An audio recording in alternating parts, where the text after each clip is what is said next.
وقدمنا إلى ما عملوا من عمل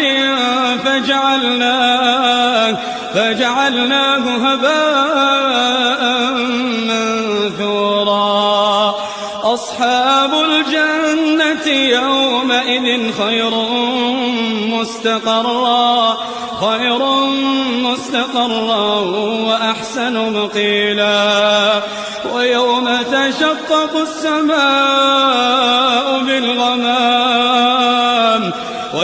تشقق السماء بالغمام ونزل الملائكة تنزيلا. الملك يومئذ الحق للرحمن وكان يوما على الكافرين عسيرا.